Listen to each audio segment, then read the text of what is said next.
दोस्तों मीशो की वीडियोस का आप लोगों को बहुत टाइम से इंतजार था कि मैं कब मीशो की वीडियो डालूं। तो फाइनली आज मीशो की वीडियो आ रही है और आज मैं आपको 5 ऐसे टिप्स बताने वाला हूं जिसको अगर आप अप्लाई करते हो तो आपकी मीशो की सेल्स काफी हद तक बढ़ सकती है और आप काफी अच्छा खासा प्रॉफिट भी कमा सकते हो। इसके ही साथ साथ मैं वीडियो के एंड में एक बोनस टिप भी बताने वाला हूं, तो वीडियो को पूरा ध्यान से देखना, बिल्कुल भी स्किप मत करना। हर एक टिप को ध्यान से सुनना और उसको अप्लाई करके अपना सेल्स ग्रो करना। और आप ऐसे ही ऑनलाइन बिजनेस के वीडियोस देखना चाहते हो, सक्सेसफुल बनना चाहते हो, तो अभी जाइए चैनल को सब्सक्राइब करिए। तो चलिए शुरू करते हैं।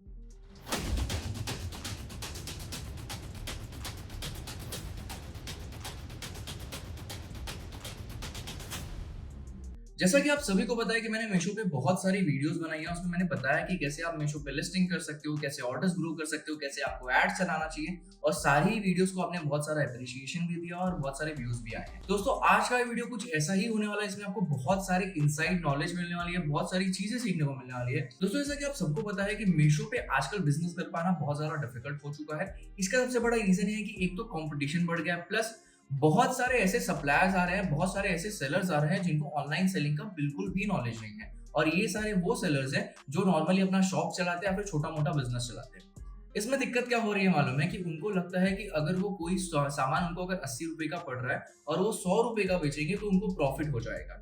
जिसकी वजह से जो लोग अच्छा खासा कैलकुलेशन करके प्रॉपरली अपना प्रॉफिट रख के बिजनेस कर रहे हैं, उनको उनका जो पूरा बिजनेस है वो 100-80 रुपए वालों के पास चले जाता है। प्लस जो 100-80 रुपए में बेच रहे हैं उनके साथ क्या दिक्कत होती है कि ऑब्वियसली सबको पता है कि रिटर्न या फिर ऑनलाइन बिजनेस में कहीं भी रिटर्न काफी अच्छा आता है, उसके चार्जेस भी बहुत लगते हैं। अब इसकी वजह से उनको भी लॉस हो रहा है और वो क्योंकि प्राइस कम में बेच रहे हैं, इसकी वजह से बाकी सारे लोग भी लॉस फेस कर रहे हैं। तो इसके लिए यहाँ पे जितना ज्यादा आप अपना दिमाग लगाओगे, जितना ज्यादा एक्टिव रहोगे, अप टू डेट रहोगे, उतना ज्यादा आपके लिए अच्छा है। तो आज के वीडियो में आपको ऐसे ही इन्फॉर्मेशन देने वाला हूँ जिससे कि आप इन सब चीजों से बच सकते हो, अपने बिजनेस को ग्रो कर सकते हो। तो स्टार्ट करते हैं टिप नंबर 1 से। तो दोस्तों अगर आप मीशो के सप्लायर हैं तो आपको बहुत अच्छे से पता होगा कि मीशो पे प्रोडक्ट के डिटेल्स डालने के बहुत ज्यादा ऑप्शन नहीं है। अब मैं आपको पैनल पे ले जाके दिखाता हूँ कि जब भी हम यहाँ पे कैटलॉग अपलोड में जाते हैं, ठीक है, और कैटलॉग अपलोड में मैं एक जो ऑलरेडी अपलोडेड कैटलॉग है उसमें हम चले जाते हैं, ठीक है। हम यहाँ पे जब एडिट पे जाएंगे तो आप देख सकते हो यहाँ पे हमें बहुत सारे ऑप्शंस नहीं मिलते। हमें सिंपली ऑप्शन मिलता है प्रोडक्ट का नाम डालने का, डिस्क्रिप्शन डालने का और जो बेसिक डिटेल्स है वो सिलेक्ट करने का। कंपेयर टू फ्लिपकार्ट और अमेजोन में बहुत सारी ऐसी चीजें हैं जो कि आप डाल सकते हो जिससे कि आप अपना एसईओ इंप्रूव कर सकते हो और ऑर्गेनिकली रीच कर सकते हो कस्टमर पे। सिमिलरली फ्लिपकार्ट में भी की फीचर्स, कीवर्ड्स डालने के बहुत सारे ऑप्शन हैं जहां पे अगर आप अच्छे से कीवर्ड्स या ऑप्टिमाइज करते हो तो आपको काफी अच्छी ऑर्गेनिक विजिबिलिटी भी मिल सकती है। बट मीशो में बहुत ज्यादा ऑप्शन आपको नहीं मिलते। दो ही ऑप्शन यहाँ पे आपको मिलते हैं जहां पे आप मैन्युअली टेक्स्ट लिख सकते हो। पहला जो ऑप्शन है वो है आपका टाइटल और दूसरा जो आपका ऑप्शन होता है वो आपका डिस्क्रिप्शन। अब टाइटल की दिक्कत ये है कि आप बहुत बड़ा टाइटल नहीं लिख सकते, बहुत सारी चीजें टाइटल में नहीं डाल सकते, क्योंकि टाइटल का एक सेंस भी बनना चाहिए। अगर आप रैंडमली कुछ भी लिख दोगे टाइटल में तो वो थोड़ा सेंस नहीं बनाएगा और हो सकता है कि उसकी वजह से आपका कन्वर्जन और कम हो जाए। तो जो दूसरा ऑप्शन हमारे पास बचता है वो है डिस्क्रिप्शन। डिस्क्रिप्शन आप अनलिमिटेड लिख सकते हो, 6000 वर्ड्स तक अलाउड है मीशो में डिस्क्रिप्शन लिखना। तो अगर आप ट्राई कर सकते हो तो आप ट्राई करो कि मीशो का जो डिस्क्रिप्शन है, जहां पे आपको ये ऑप्शन मिलता है डिस्क्रिप्शन का, यहाँ पे आप अपने कीवर्ड्स डालो। अब यहाँ पे आपको किस टाइप के कीवर्ड्स डालने हैं, आपको सिंपली क्या करना है कि आपको, आप जो भी प्रोडक्ट बेच रहे हो, फॉर एग्जांपल जैसे कि मैं अभी इनरवेयर का आपको अकाउंट दिखा रहा हूँ, तो आपको मीशो पे जाना है, मीशो पे इनरवेयर का सेम प्रोडक्ट सर्च करना है और आपको देखना है कि वहां पे उन्होंने टाइटल में या डिस्क्रिप्शन में कौन से ऐसे वर्ड्स डाले हैं जिसकी वजह से उनका टॉप पे दिखा रहा है। आपको ये चीज 3-4 बार करनी है, कि आपको एक बार में एक्यूरेट रिजल्ट नहीं मिलेगा, आपको 3-4 बार ये चीजें करनी है। और जो 3-4 या 5 लिस्टिंग हमेशा टॉप 5 में या टॉप 10 में आ रही है, उसको आपको उठाना है और उनके जो भी डिटेल्स है वहां से उठाने हैं, उनके कीवर्ड्स उठाने हैं और अपनी लिस्टिंग में पेस्ट करना है। इससे क्या होगा कि जब भी लोग सिमिलर वर्ड को सर्च करेंगे तो उन 5 या 10 लिस्टिंग के साथ आपकी भी लिस्टिंग आना शुरू हो जाएगी। इसमें मैं आपको एक स्मार्ट गेम बताता हूं कि आप क्या कर सकते हो। थोड़ा सा रिस्की भी है बट इससे आपको बहुत ज्यादा बेनिफिट भी मिल सकता है। आपको बस ये करना है कि सपोज करिए कि कोई भी ऐसा ब्रांड है जो कि बहुत अच्छी सेल कर रहा है, बहुत अच्छा ग्रो कर रहा है मीशो पे, तो आपको क्या करना है, उसके डिस्क्रिप्शन में से जो उनके वर्ड्स होते हैं, बहुत बार वो लोग अपने ब्रांड का भी नाम यूज करते हैं, बहुत बार कुछ ऐसी चीजें हैं जो कि वो स्पेशली अपने ब्रांड के लिए यूज करते हैं। तो आपको क्या करना है, सिंपली वो वर्ड को उठाना है और यहाँ पे किसी अपने सेंटेंस में उसको बैठा देना है। ऐसा आपको नहीं करना है कि आपने डायरेक्टली उसका नाम उठाया, ब्रांड का नाम, और सीधा कॉपी पेस्ट कर दिया। ऐसा बिल्कुल भी आपको नहीं करना है। अगर आप ऐसा करोगे तो मीशो आपको पहली बात तो अलाउ नहीं करेगा, और दूसरी चीज है कि अगर उसने अलाउ कर भी दिया तो ब्रांड आपके ऊपर कंप्लेंट डाल सकता है। बट इसका सेफ साइड क्या है कि आप उनके ब्रांड नेम या फिर उनके जो डिस्क्रिप्शन है उसमें जो भी स्पेशल वर्ड है उसको उठा के उसका एक सेंटेंस फॉर्म कर लीजिए और उसके बाद अपने डिस्क्रिप्शन में डालिए। सेंटेंस आप कैसे फॉर्म कर सकते हैं? सिंपली आपको चैट जीपीटी पे जाना है, वो वर्ड डालना है और उसको सेंटेंस बनाने के लिए बोलना है। चैट जीपीटी आपको बहुत इजीली उसका सेंटेंस बना के दे देगा और वो सेंटेंस उठा के आपको डायरेक्टली अपने डिस्क्रिप्शन में कॉपी पेस्ट कर देना है। चैट जीपीटी के ऊपर अगर आपने मेरी वीडियो नहीं देखी है, मैं यहाँ पे टैग कर दूंगा, वहां पे जाके देख सकते हो कि चैट जीपीटी आपको कैसे यूज करना है, कैसे आप सेंटेंस बना सकते हो, कैसे ये चीजें कर सकते हो। सिंपली अगर आप खाली ये चीज यूज करते हो तो आपका सेल 2 to 3x तक बढ़ सकता है, 2 से 3 गुना आप बहुत इजीली अपने सेल्स को ग्रो कर सकते हो। आपको बस थोड़ा सा दिमाग लगाना है और थोड़ा सा रिसर्च करके सही कीवर्ड्स अपने डिस्क्रिप्शन में डालना है।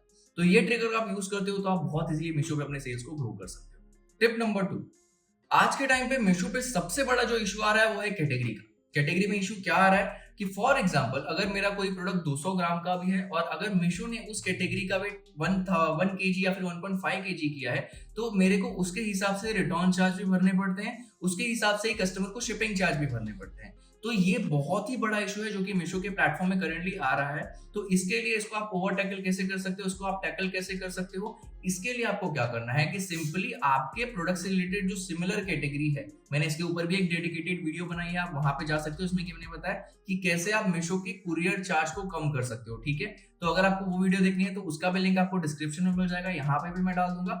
बट फिलहाल के लिए मैं आपको बता दूं कि आप बहुत सिंपली सिमिलर कैटेगरी में प्रोडक्ट को लिस्ट कर सकते हो जहां पे कि आपको शिपिंग चार्ज कम बता रहे हो। अब आप सोचोगे कि अगर मैं गलत कैटेगरी में प्रोडक्ट लिस्ट करूंगा तो क्या मेरी विजिबिलिटी डाउन हो जाएगी? तो ऐसा बिल्कुल भी नहीं है दोस्तों। 90% लोग मार्केट प्लेस पे सर्च करके प्रोडक्ट परचेस करते हैं, ना कि कैटेगरी के अंदर जाके, क्योंकि आपको भी पता है कि अगर आप किसी कैटेगरी के अंदर जाओगे तो उसमें बहुत सारे प्रोडक्ट होते हैं और उसमें से फाइंड आउट कर पाना बहुत ज्यादा डिफिकल्ट होता है। तो लोग जनरली प्रोडक्ट को सर्च करना ही प्रेफर करते हैं। तो आपको ये ध्यान में रखना है कि आपको भले कैटेगरी डिफरेंट सिलेक्ट करनी है, बट आपको टाइटल डिस्क्रिप्शन ऑन पॉइंट रखना है, अपने प्रोडक्ट के हिसाब से रखना है, ताकि अगर कोई भी बंदा उसको सर्च करे, कोई भी कस्टमर उसको सर्च करे, तो आपका जो प्रोडक्ट है वो प्रॉपरली विजिबल हो जाए। अब इससे आपको बेनिफिट क्या मिलेगा? अगर उस कैटेगरी का वेट कम होगा, उस कैटेगरी का जो डिफॉल्ट वेट है मीशो की तरफ से अगर वो कम होगा, तो जो कस्टमर है उसको वो प्रोडक्ट सस्ता मिलेगा कंपेयर टू दूसरे प्रोडक्ट से। क्योंकि बाकी लोग ने अगर उसी कैटेगरी में लिस्ट किया होगा तो ऑब्वियस सी बात है कि उनको शिपिंग चार्ज हाई लग रहा होगा, और आपने क्योंकि डिफरेंट कैटेगरी में किया हुआ है तो वहां पे शिपिंग चार्ज कम लगने की वजह से आपका जो कॉस्ट है प्रोडक्ट का, ओवरऑल कॉस्ट जो मीशो शिपिंग चार्ज ऐड करके लगाता है वो कम हो जाएगा। इससे आपको बहुत ज्यादा बेनिफिट मिल सकता है। प्लस आपको एक बेनिफिट और क्या होगा कि जब भी वो प्रोडक्ट रिटर्न आएगा तो आपको रिटर्न चार्ज भी कम लगेगा। तो इससे दो चीज का बेनिफिट आपको हो रहा है कि पहले तो आपकी सेल्स बढ़ रही है, कस्टमर को सस्ता पड़ रहा है। दूसरी चीज का बेनिफिट ये हो रहा है कि इन केस अगर प्रोडक्ट रिटर्न भी आ रहा है तो आपको उसकी वजह से जो लॉस है वो काफी कम हो जाता है। तो अगर आप इस चीज को यूज करते हो, इस चीज को फॉलो करते हो, तो आप अपना सेल्स भी बढ़ा सकते हो और अपना जो लॉस है उसको भी कम कर सकते हो। टिप नंबर 3, ये एक तरीके से टिप भी है और एक सजेशन भी है। मीशो के सेलर्स के साथ आज के टाइम पे प्रॉब्लम ये हो रही है, स्पेशली जो नए सेलर्स हैं और जो पुराने सेलर्स हैं वो भी पता नहीं ये चीज क्यों कर रहे हैं, कि वो टाइम पे ऑर्डर डिस्पैच नहीं करते। टाइम पे ऑर्डर डिस्पैच नहीं करने से क्या होता है, जैसा कि आप सबको पता है कि मीशो कोई भी चार्ज नहीं लेता आपसे, ना ही कोई ऐसा एक्शन लेता है जिससे की वजह से आपके अकाउंट पे कुछ ज्यादा इफेक्ट पड़े। लेकिन वो क्या करता है कि आपकी जो ओवरऑल विजिबिलिटी है उसको काफी हद तक डाउन कर देता है। अब मुझे पता है कि बहुत बार ऐसा इशू होता है कि कुरियर वाले नहीं आते, पिक नहीं करते आपका पार्सल। बहुत बार ऐसा होता है कि उसका लेबल जनरेट नहीं होता। तो जहां पे लेबल जनरेट नहीं होता उसका तो कोई इशू नहीं है कि मीशो वहां पे सामने से आपको बता देता है कि ये उसका लेबल जनरेट नहीं हो सकता। बट जहां पे कुरियर वाले की बात आती है तो आपको ये ध्यान में रखना है कि बिजनेस अगर आपका है तो संभालना भी आपको ही पड़ेगा। आपको उसके लिए जो भी करना पड़े, चाहे आपको वेयर हाउस में जाना पड़े या फिर वेयर हाउस मैनेजर का नंबर लेना पड़े, चाहे आपको थोड़ी बहुत कहा सुनी करनी पड़े, बट आपको टाइम पे ऑर्डर डिस्पैच करवाना बहुत ज्यादा जरूरी है। क्योंकि मीशो आपकी ये चीज नहीं सुन के लेगा कि कुरियर वाला नहीं आया था। आपको बहुत अच्छे से पता है कि जो कुरियर वाले हैं वो अपनी तरफ से अपडेट कर देते हैं कि हम गए थे और उनका पार्सल रेडी नहीं था। और मीशो के पास कोई ऐसा एडवांस फीचर भी नहीं है जहां से आप उस ब्रीच को हटा सको, फ्लिपकार्ट, अमेजॉन जैसा। तो ये बहुत बड़ा इशू है मीशो के साथ, बट आपको ही इसको टैकल करना पड़ेगा और ट्राई करना पड़ेगा कि जितने ज्यादा आप टाइम पे इसको डिस्पैच कर पाओ। मैं नहीं बोल रहा कि 1-2 ब्रीच हो गए तो कोई बहुत बड़ा इशू होगा, बट ट्राई करो कि जितना कम से कम हो उतना अच्छा है। इसमें एक और प्रॉब्लम लोगों के साथ क्या आ रही है कि बहुत बार ऐसा हो रहा है कि बहुत सारे फेक ऑर्डर्स आ जा रहे हैं। फेक ऑर्डर से मेरा मतलब क्या है कि किसी एक ही बंदे ने 10-10, 15-15 पीस का ऑर्डर दे दिया है। अब एज अ सेलर आपको लगता है, आपको ये समझ में आ जाता है कि ये फेक ऑर्डर है, कि ये प्रोडक्ट 15 पीस कोई एक बंदा नहीं मंगाएगा। तो आप उसको अवॉइड कर देते हो। आप क्या करते हो कि उसकी ब्रीच लगने देते हो, उसको कैंसिल होने के लिए छोड़ देते हो।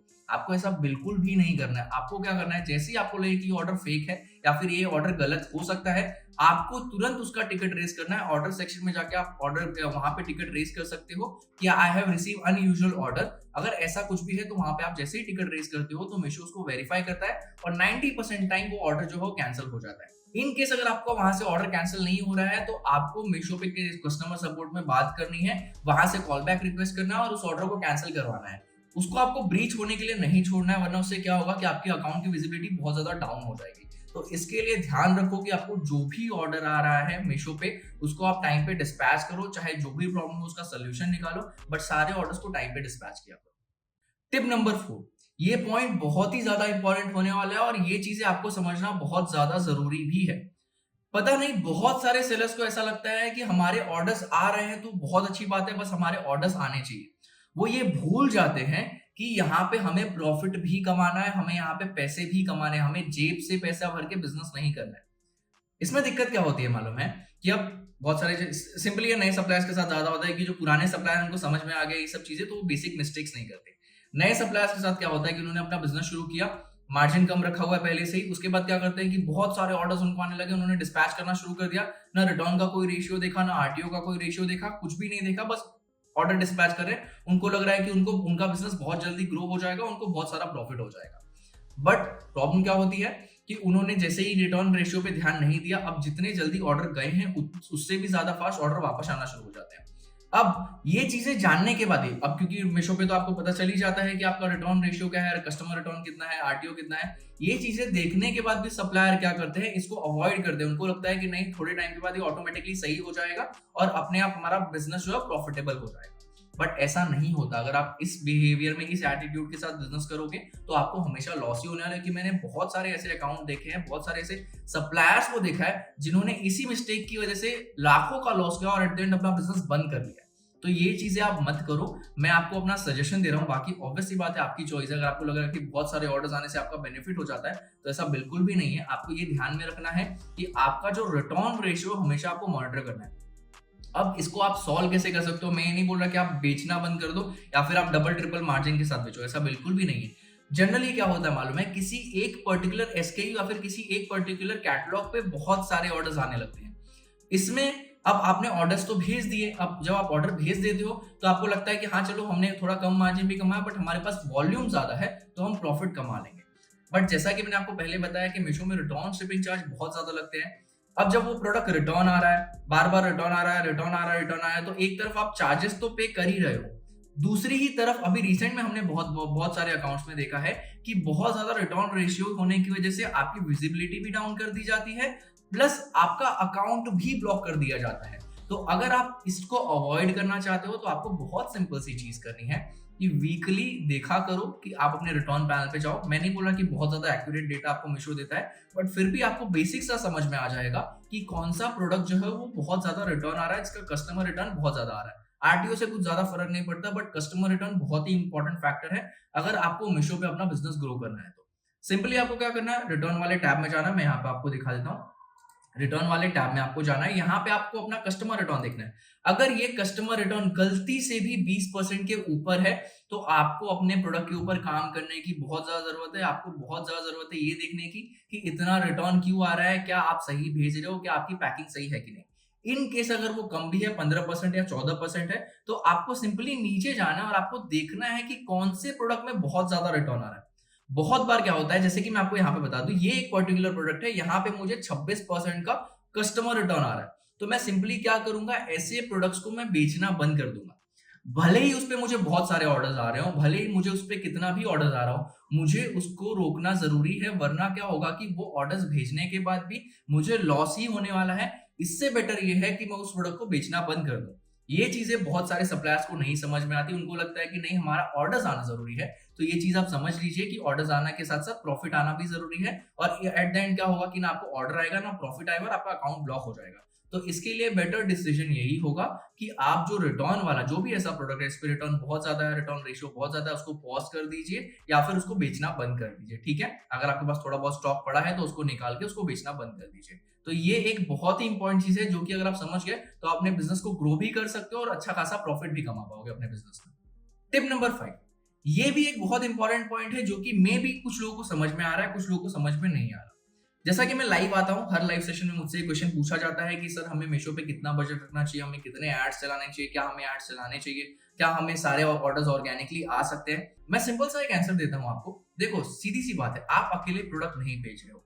मैं जिस भी कैटेगरी में आज बिजनेस करने जा रहा हूँ वहां पे हजारों सप्लायर्स है और हर कोई चाहता है कि उसको सारे ऑर्डर्स आ जाए, बट ऐसा पॉसिबल नहीं है। तो इसके लिए आप अपनी लिस्टिंग जितनी अच्छी करोगे, आप अपने फोटोज जितने अच्छे डालोगे, आप अपना डिस्क्रिप्शन अपने प्रोडक्ट को जितने अच्छे से बता पाओगे उतना अच्छा है।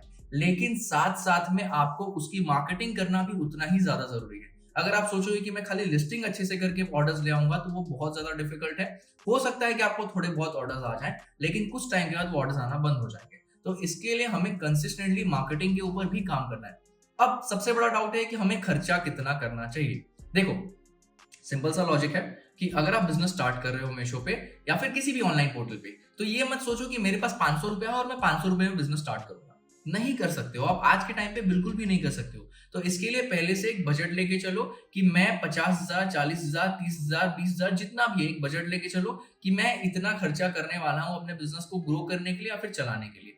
तब जाके बिजनेस में उतरो। ये मत सोचो कि आज मेरे पास इतना पैसा है, कल जब खर्चा होगा तो मैं सोचूंगा कि मुझे कहां से लाना है। ऐसा अगर आप करोगे तो आप ऑनलाइन क्या किसी भी बिजनेस में सक्सेसफुल नहीं हो पाओगे। तो इसके लिए बजट लेके चलो। सबसे पहले तो एक बार आपने बजट बना लिया, उसके बाद आपको क्या करना है कि थोड़ा बहुत एक्सपेरिमेंट करना पड़ेगा आपको एड्स के साथ। क्योंकि कोई भी आपको नहीं बता सकता, चाहे वो मैं हूं, चाहे वो आपको कोई भी बोले कि मैं बता दूंगा कौन सा कैटलॉग अच्छा है कौन सा नहीं है, नहीं बता सकता। आपको एक्सपेरिमेंट ही करना पड़ेगा एट द एंड। और वहां पे आपको कई बार ऐसा होगा कि थोड़ा बहुत लॉस होगा, थोड़ा बहुत आपको ऑर्डर्स कम आएगा, आपके पैसे थोड़े ज्यादा जाएंगे, बट आपको ये चीज समझ में आ जाएगी कि आपको कौन से प्रोडक्ट्स के ऊपर एड्स चलाने चाहिए।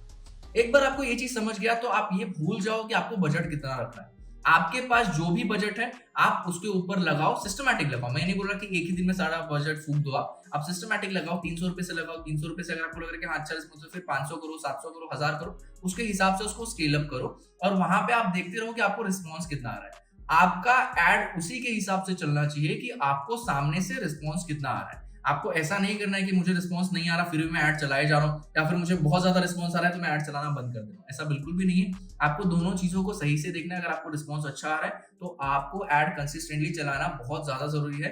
अगर आप सोचोगे कि नहीं मुझे रिस्पॉन्स आना शुरू हो गया, मुझे ऐड चलाने की जरूरत नहीं है, तो हो सकता है 1-2 हफ्ते तक उतना इफेक्ट आपको ना दिखे, बट तीसरे चौथे हफ्ते से काफी हद तक आपके ऑर्डर्स डाउन हो जाएंगे, क्योंकि आपकी जो रैंकिंग थी वो नीचे आना शुरू हो जाएगी और जो दूसरा बंदा है जो आपके पीछे ऐड चला रहा है उसकी रैंकिंग बढ़ना शुरू हो जाएगी। तो ये चीज बहुत जरूरी है कि आप अपनी लिस्टिंग वगैरह तो अच्छे से करो ही, लेकिन साथ साथ में एड्स के बारे में भी सीखो, कंसिस्टेंटली एड चलाना भी सीखो। मैंने मीशो के एड्स के ऊपर भी वीडियोस बनाई है, तो आप वो भी जाके देख सकते हो। वहां से आपको समझ में आ जाए कि मीशो का एड्स आपको कैसे चलाना चाहिए। तो अगर आप एड सही से चलाते हो, अपनी लिस्टिंग को सही से मेंटेन करते हो, तो आप काफी हद तक अपने बिजनेस को स्केल कर सकते हो। अब बात करते हैं बोनस टिप की।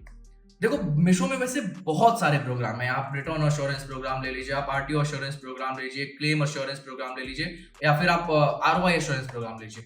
बहुत सारे प्रोग्राम है, लेकिन एक प्रोग्राम है जिसने मुझे पर्सनली इंप्रेस किया है, और इसके पीछे भी एक कंडीशन है। ये ऐसा नहीं कि मैं बोल रहा हूं तो आपको डायरेक्टली जाके वो प्रोग्राम लेना है फिर उसमें इनरोल कर लेना है।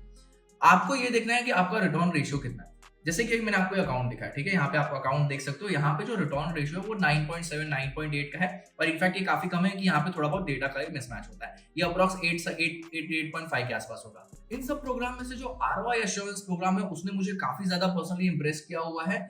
इसका रीजन ये है कि इसमें मीशो की तरफ से आपको श्योरिटी दी जाती है कि आप जो भी एड स्पेंड हमारे साथ कमिट करते हैं उसके अगेंस्ट में आपको एक अच्छी खासी फिक्स्ड आरओआई दी जाएगी, और ये आरओआई 10, 11, 12 के आसपास की होती है।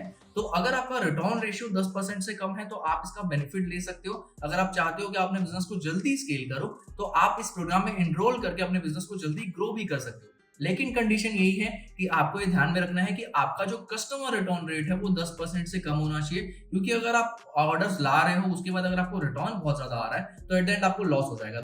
तो अगर आपका रिटर्न रेशियो कम है तो आप बिल्कुल इस आरओआई एश्योरेंस प्रोग्राम में ऑप्ट इन कर सकते हो और अपने बिजनेस को रैपिडली ग्रो कर सकते हो। दोस्तों आई होप सो आपको इस वीडियो से बहुत कुछ सीखने को मिला होगा। मैंने ट्राई किया है जितनी चीजें मुझे पता है, जितनी चीजें मैं यूज करता हूँ वो आपको बताने का, और आप भी इन चीजों को यूज करके अपने बिजनेस को ग्रो कर पाएंगे। अगर आप चाहते हैं कि हम आपका अकाउंट मैनेज करें, हम आपके लिए सारी चीजें आपके अकाउंट पे करें, तो नीचे आपको टीम की डिटेल्स मिल जाएंगे। हम अकाउंट मैनेजमेंट सर्विस प्रोवाइड करते हैं, इसमें कि आपके पैनल का सारा काम हम हैंडल करते हैं और काफी अच्छे रेट्स पे भी करते हैं। तो आपको नीचे कॉन्टैक्ट डिटेल्स मिल जाएंगे, आप वहां पे जाके कॉन्टैक्ट कर सकते हो, सारी इंक्वायरी कर सकते हो, जो भी चीजें आपको पूछनी है वहां पे पूछ सकते हो।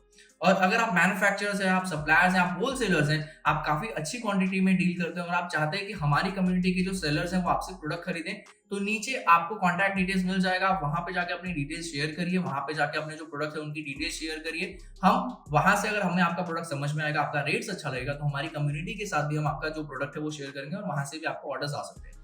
तो अभी जाइए कॉन्टैक्ट करिए। दोस्तों आई होप सो आपको वीडियो पसंद आई होगी, तो प्लीज वीडियो को लाइक कर देना। अगर आप ऐसे और वीडियोस देखना चाहते हो online business related, e commerce related, तो अभी जाइए चैनल को सब्सक्राइब करिए। दोस्तों इस वीडियो के लिए इतना ही, फिर मिलते हैं एक नई वीडियो।